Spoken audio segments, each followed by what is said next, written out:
ఏమంటారంటే ఇప్పుడు పార్లమెంటు సమావేశాలు జరుగుతున్న సందర్భంగా రైతులు చేపడుతున్న ఈ ధర్నాలో కుట్ర కోణం కూడా ఏమైనా దాగి ఉందా? ఏంటి మిగతా రాష్ట్రాల్లో లేని సమస్యలు కేవలం ఢిల్లీ, హర్యానా, పంజాబ్ రైతులకు మాత్రమే సమస్యలు ఉన్నాయా? సుహాసిని గారు అన్నట్టు అందులో ఒక ఇద్దరు రైతులో, నలుగురు రైతులో నిజమైన రైతులు కాదు, పేమెంట్ ఇచ్చి తీసుకొచ్చారు అనే మాటలు ఎంతవరకు వాస్తవం అసలు? అది పూర్తిగా తప్పండి. అది వక్రీకరణ. అది తీవ్రంగా గర్హించాల్సినటువంటిది. ఫారిన్ ఫండింగ్ తోటి రైతు ఉద్యమం నడిపారు అనేటువంటిది అది పూర్తిగా అవాస్తవం. రైతు ఉద్యమాన్ని అవమానించేటువంటి మాటలు, అటువంటి మాటలు ఇంకా ఎందుకు మాట్లాడుతున్నారో సరే, వాళ్ళ విజ్ఞతకే వదిలేద్దాం. నేనేమంటున్నానంటే, గతంలో గ్యాస్ ధరలు పెరిగినప్పుడు కొంతమంది ప్రముఖులు సిలిండర్లు వేసుకొని వచ్చి ఫోటోలు దిగేవాళ్ళు. మరి వాళ్ళు కూడా డబ్బులు తీసుకొని వచ్చారు. ఇప్పుడు వాళ్ళు ఎక్కడ కనపట్లేదు. ఇప్పుడు ధరలు పెరిగినా కానీ, గ్యాస్ ధరలు పెరిగినా కానీ ఎక్కడ సిలిండర్లతో ప్రదర్శనలు చేయట్లేదు వాళ్ళు. చాలా ప్రముఖులు, అందరికీ తెలుసు. అందుకని యాజిటేషన్ చేసే వాళ్ళందరికీ ఏదో డబ్బులు వస్తుంది. యాజిటేషన్ లో అందరూ రైతులే ఉండాలి అంటున్నామండి. ఉన్నారు అని చెప్తున్నాను మేడం. రైతులు చేయించండి అన్నది. అందరినీ రైతుల్ని కూర్చోబెట్టండి, రైతుల్ని కూర్చోబెట్టండి. మేము తీసుకొచ్చి చూపించాము, మీడియాలో కనపడ్డారు, మీడియాలో చూపించాము, మీడియాలో మాట్లాడారు రైతులు కాని వాళ్ళు కూడా తీసుకొచ్చి చూపించారు. ఏమి కొట్టి పడేయకండి, తప్పు మాటలు మాట్లాడద్దు. మనం ఇన్ఫర్మేషన్ తీసుకొని మాట్లాడతాం. రైతులు కూర్చోబెట్టారు. రైతుల కోసం ఏం చేస్తాం ఏదైనా సరే. కేంద్ర ప్రభుత్వం రైతుల కోసం తీసుకొచ్చినవి మార్పు చేయండి. మరి ఎందుకు 15 సార్లు కూర్చున్నా ఎందుకు విఫలం అయిపోయాయి అంటే అందులో 1% కూడా ఎందుకు ఒప్పుకోవట్లేదు? ఎవరి కనుసన్నల్లో ఒకసారి విందాం, విశ్లేషకుల మాట విందాం. ఆవిడ తన అభిప్రాయాలన్నీ చెప్పినప్పుడు నేను గాని, రవి గారు గాని మేమేమి ఇంటర్వ్యూ కాలేదు. అందుకని మాకు కూడా అలాంటి అవకాశం ఇవ్వాలి. కేవలం పంజాబ్ లేదా హర్యానా వాళ్ళు మాత్రమే ఎందుకు చేస్తున్నారు అని అడుగుతున్నారు. మరి అమాయకంగా 12 సంవత్సరాలు బట్టి రైతుల ఉద్యమాలు లేదా పార్టీల్లో పనిచేస్తున్నామని చెప్తున్నటువంటి సుహాసిని గారు ఇంత అమాయకంగా ప్రశ్నిస్తే ఎలాగా?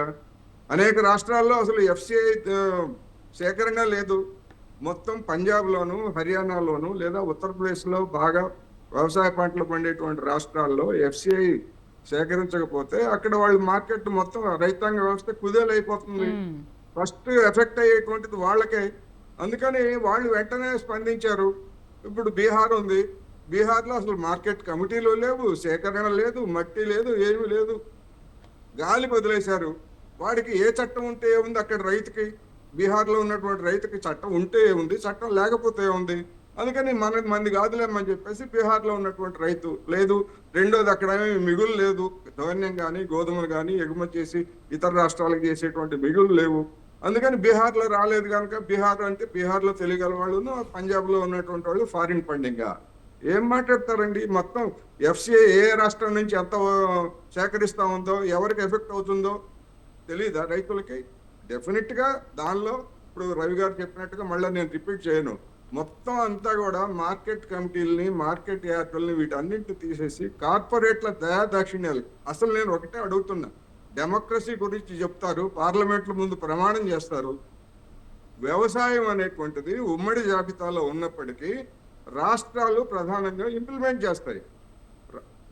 కరోనా సమయంలో ఆర్డినెన్స్ ఇచ్చి సెప్టెంబర్లో, జూన్లో ఆర్డినెన్స్ ఇస్తారు. సెప్టెంబర్లో హడావుడిగా మొత్తం ఉభయ సభలన్నింటినీ కూడా బుల్డోజ్ చేసి పారేసి చేసేస్తారు. రాష్ట్రాలను ఎందుకు అడగలేదు?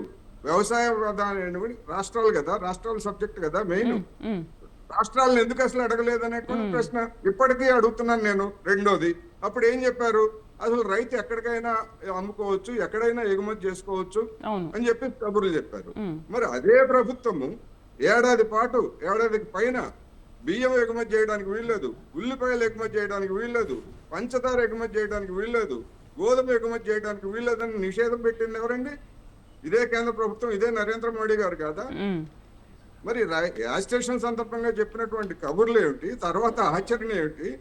అందుకని ఇవన్నీ కూడా మొత్తం కార్పొరేట్లు అంటే వ్యవసాయ రంగం, వ్యవసాయ కార్పొరేట్లకి అప్పగించడానికి, మొత్తం రైతుల జుట్టును అందించడానికి వేసినటువంటి పెద్ద కుట్ర తప్ప మరొకటి కాదు. దాన్ని ఒక రాష్ట్రమైనా 2 రాష్ట్ర రైతాంగమైనా సక్సెస్ఫుల్ గా చేశారు. నేనేమంటున్నానంటే నరేంద్ర మోడీ గారే చెప్పారు కదా, ఆయన కమిటీ సబ్ కమిటీ కన్వీనర్ గా చట్టబద్ధత కల్పించాలని. దాని గురించి ఎస్ ఆర్ నో చెప్పమనండి. ఎందుకు ముసుగులో గుద్దులాట ఎందుకు? కమిటీ అంటారు, కమిటీ ఏమైంది? 2.5 ఏళ్ళు 3 ఏళ్ళుగా వస్తుంది కమిటీ వేసి. పనిచేసే ప్రభుత్వం కదా. ఆ కమిటీ ఏమి సిఫార్సు చేసింది, దాని మీద ప్రభుత్వం ఏం చెప్పింది ఇంతవరకు చెప్పరు. ఇక పార్లమెంటు సందర్భంలోనే వస్తారు. ఎస్, పార్లమెంటు అసెంబ్లీ సమావేశాలు జరిగేటప్పుడే అన్ని పార్టీలు ధర్నాలు చేస్తాయి. తెలంగాణలో మనం చూడలేదా? ఆంధ్రప్రదేశ్లో చూడలేదా? ఢిల్లీలో కూడా అంతే. ఎందుకని? పార్లమెంట్ సమావేశం జరిగేటప్పుడు తమ సమస్యల గురించి డిస్కస్ చేస్తారని వస్తారు. అందుకని పార్లమెంట్ సమావేశాలప్పుడు యాజిటేషన్ చేయడం నేరం అంటే మరి బీజేపీ వాళ్ళు ఎప్పుడు చేయలేదా? దాని కుట్రకోణం అంటున్నారు కదా సుహాసిని గారు. అది కూడా బీజేపీ చేసినటువంటి యాజిటేషన్ కూడా కుట్రకోణం అని కదా అనుకోవాలి కదా. ఒకళ్ళకి కుట్రకోణం అయితే రెండో వాళ్ళకి కూడా అదే కుట్రకోణం వర్తిస్తుంది కదా. అందుకని కుట్రకోణం లేకపోతే ఫారిన్ ఫండింగ్ ఇట్లాంటి కబుర్లన్నీ కూడా చాలా విన్నారు రైతాంగం. నేను ఒక్కటే ఈ సందర్భంగా చెప్పదలుచుకున్నా, నిజాయితీ ఉంటే మీరు చెప్పినటువంటి దాన్ని ఆ కమిటీ ఏంటో నివేదిక ఏంటో తేల్చండి. మేము 17 సార్లు కూర్చోబెట్టాము, 10 సార్లు కూర్చోబెట్టాం, 100 సార్లు కూర్చోబెట్టండి. అసలు విషయాన్ని తేల్చకుండా 100 సార్లు కూర్చోబెట్టే మాత్రం రాయితీ 30 వాళ్ళు ఒప్పుకోవాలి, 70 వీళ్ళు ఒప్పుకోవాలి. బేరం అండి రైతులకుని ప్రభుత్వానికి మధ్య బేరం కాదు కదా ఇది. అసలైనటువంటి విధానం ఏమిటని చెప్పమంటే విధానం చెప్పకుండా ఒప్పుకోలేదు మేము ఎన్నిసార్లు చెప్తే ఏముంది. అప్పుడు కూడా అంతే కదా, ఏడాది పాటు ఉద్యమం సాగినప్పుడు అనేక సార్లు కూర్చున్నా అసలైనటువంటి కోర్ ఇష్యూ అదే కదా మెయిన్. ఎప్పుడైనా అంతే, ఇప్పుడు కూడా అదే కదా. పార్లమెంట్ సమావేశాలన్నీ మొత్తం డిస్రప్షన్ అయిపోతున్నాయి. ఏమిటి? అదానీ అక్రమాల గురించి లేదా అదానీ లంచాల గురించి విచారణ కదా జరపమంది. అదానీనేమి ఉరుదీమని ఎవరు అడగట్లేదుగా, విచారణ జరిపి సుహాసిని గారు ఒప్పు చేస్తాడు క్లీన్ చిట్ ఇవ్వండి, ఆయనకి భారతరత్న ఇవ్వండి. ఎవరొస్తున్నారు?